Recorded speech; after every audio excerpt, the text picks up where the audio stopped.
1월 19일 월요일. 헨리 포드의 원칙. 자동차 왕으로 불리는 헨리 포드는 어려서부터 기계를 만지는 일을 좋아했습니다.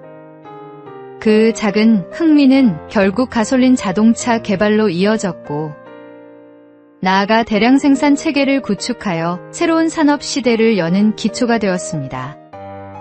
그는 생산비가 절감되자 노동자의 임금을 오히려 올리는 과감한 결정을 내렸고, 이는 지속가능한 경영의 모범이 되었습니다. 포드는 평생 붙들어야 할 원칙을 분명히 알고 있었습니다. 자신이 무엇을 하는지 확실히 이해하며 분명한 동기를 세웠고, 이는 그가 어려움을 뚫고 나아가는 끈기가 되었습니다. 또한 구체적이면서도 건실한 계획을 세우고 꾸준히 점검하며 목적을 향해 끝까지 걸어갈 수 있도록 의지력과 좋은 습관을 길러갔습니다. 더불어 그는 항상 다른 사람의 입장에서 생각하며 협력하는 태도를 잃지 않았습니다. 혼자 이루는 성취에는 한계가 있다는 사실을 잘 알고 있었기 때문입니다. 새해를 시작하는 우리는 어떨까요? 장애나 불행이 눈앞에 보인다는 이유로 쉽게 체념한다면 결코 목적지에 도달할 수 없습니다. 하나님은 끝까지 붙드는 사람에게 새로운 길을 여시고 작은 시작을 큰 열매로 바꾸시는 분입니다. 오늘의 말씀. 너의 행사를 여호와께 맡기라. 그리하면 내가 경영하는 것이 이루어지리라. 오늘의 만나.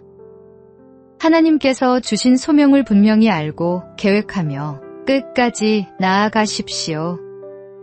함께 협력할 때 더 큰 열매를 맺습니다.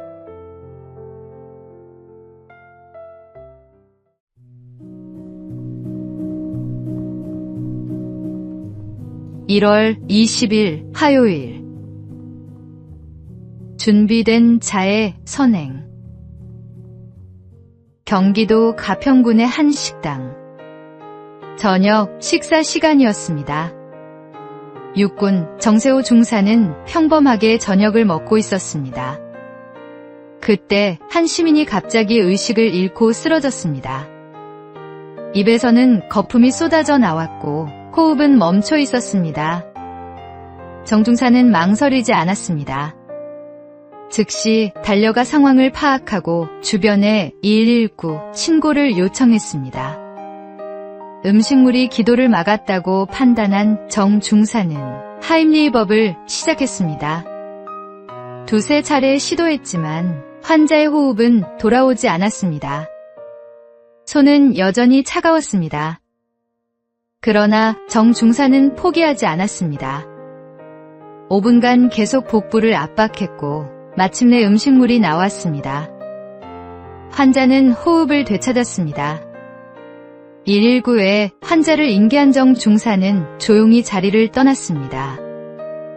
이 선행이 세상에 알려지자 정 중사는 말했습니다. 평소 부대 안전교육에서 반복 숙달한 훈련이 큰 도움이 됐습니다. 위기의 순간 그의 손은 평소 익힌 훈련을 기억하고 있었습니다. 준비된 자만이 필요한 순간에 쓰임받을 수 있습니다. 하나님께서 우리에게 주신 은사와 능력은 자신만을 위한 것이 아닙니다.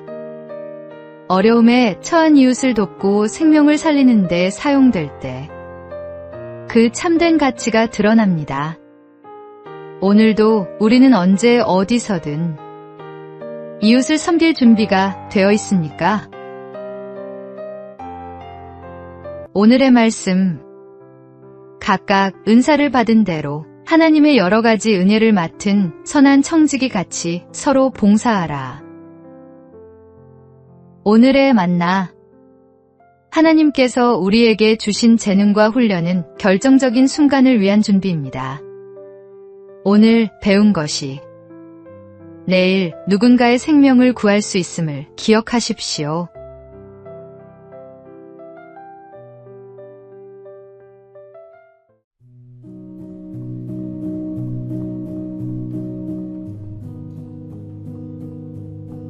1월 21일 수요일. 보이지 않는 경계선. 누군가 오래된 어항에서 산금붕어를 넓은 수조로 옮겨주었다는 이야기가 있습니다. 새 수조는 훨씬 넓고 마음껏 헤엄칠 수 있는 공간이 있었지요. 그런데 금붕어는 넓은 공간이 생겼음에도 불구하고 단 한 곳만 맴돌며 작은 원을 그리며 헤엄쳤다고 합니다. 어항에 있을 때 부딪히지 않으려고 익숙해진 그 작은 동선에서 벗어나지 못하는 것이었습니다. 더 이상 벽이 가로막고 있지 않는데도 스스로 만들어 놓은 보이지 않는 경계선을 넘지 못한 것입니다. 사람도 이와 크게 다르지 않습니다. 반복된 실패, 마음의 상처, 좌절의 기억 때문에 더 이상 시도해봐야 소용없다고 생각하는 순간이 찾아옵니다. 사실은 이미 넓어진 길이 있음에도 예전의 한계 안에서만 움직이며 스스로를 가두어 버리곤 합니다. 당신 마음속에도 그런 보이지 않는 선이 있습니까? 그러나 기억해야 합니다. 우리는 하나님께서 주신 가능성과 힘을 가진 존재입니다. 어항 속의 작은 원을 그리던 금붕어처럼 머물 필요가 없습니다. 이미 길은 넓게 열려 있습니다. 당신을 가두던 마음의 선을 지우십시오.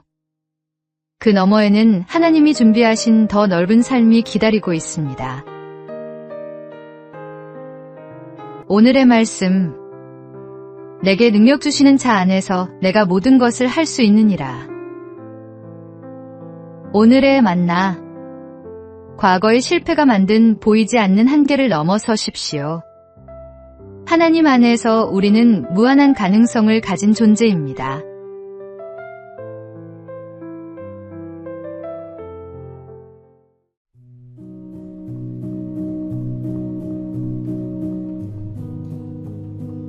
(1월 22일) 목요일. 시계의 가치. 한 청년이 사업에 실패하고 고향으로 돌아왔습니다. 특히 사업 자금을 마련하기 위해 팔았던 할아버지의 낡은 시계가 자꾸만 생각났습니다. 그 시계는 할아버지의 하나 남은 유품이었지만 팔 때는 겨우 몇만 원을 받았습니다. 몇 년 후 청년은 작은 회사에 취직해 성실하게 일하며 조금씩 자리를 잡아갔습니다. 어느 날 우연히 골동품 경매장을 지나가다가 진열장에서 눈에 익은 할아버지의 그 시계를 발견했습니다. 놀랍게도 그 시계는 희귀한 빈티지 시계로 경매 예상가가 수천만 원에 달했습니다. 청년은 그제야 깨달았습니다. 자신이 헐값에 팔았던 그 시계가 실은 엄청난 가치를 지니고 있었다는 것을. 하지만 동시에 또 다른 깨달음이 찾아왔습니다. 만약 그때 그 시계의 가치를 알았더라면 그는 시계를 팔고 더 큰 사업에 뛰어들어 더 큰 빚을 지고 회복할 수 없는 상황에 빠졌을지도 모른다는 것이었습니다. 그 무가치해 보였던 시계는 사실 그를 더 큰 위험으로부터 보호해준 셈이었습니다. 적은 돈을 받고 팔았기에 작은 실패로 끝날 수 있었고 그 덕분에 다시 일어설 수 있었던 것입니다. 우리의 삶에는 종종 왜 이것밖에 안 되지라고 불평하는 순간들이 있습니다. 그러나 그 부족함과 한계가 때로는 우리를 과욕으로부터 지켜주는 안전장치일 수 있습니다. 오늘의 말씀. 우리가 알거니와 하나님을 사랑하는 자, 곧 그의 뜻대로 부르심을 입은 자들에게는 모든 것이 합력하여 선을 이루느니라. 오늘의 만나. 하나님의 섭리는 우리가 이해할 수 없는 방식으로도 우리를 보호하십니다. 모든 것에 감사하십시오.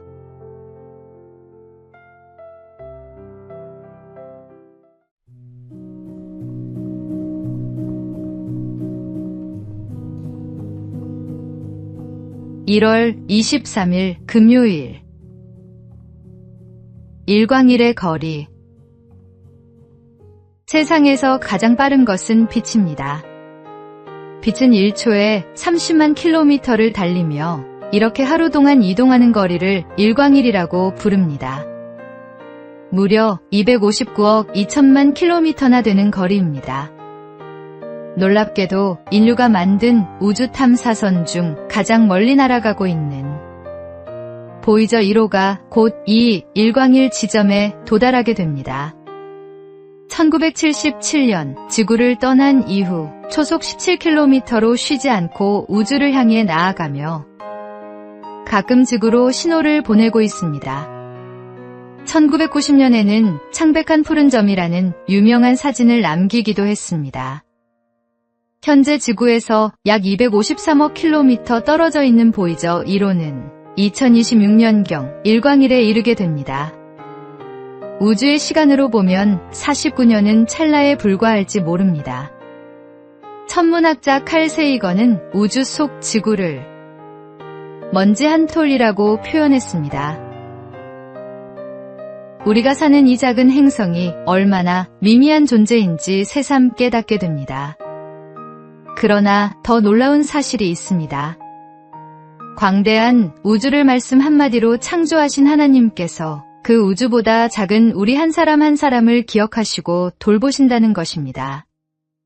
가슴이 답답하거나 내 문제가 너무 커 보일 때 우주를 창조하신 하나님을 바라보십시오. 그분의 능력과 사랑 안에서 우리의 삶은 결코 작은 존재가 아닙니다. 오늘의 말씀, 하늘이 하나님의 영광을 선포하고 궁창이 그의 손으로 하신 일을 나타내는도다. 오늘의 만나, 광대한 우주를 창조하신 하나님께서 작은 나를 기억하시고 사랑하십니다. 이 놀라운 사실에 감사하십시오.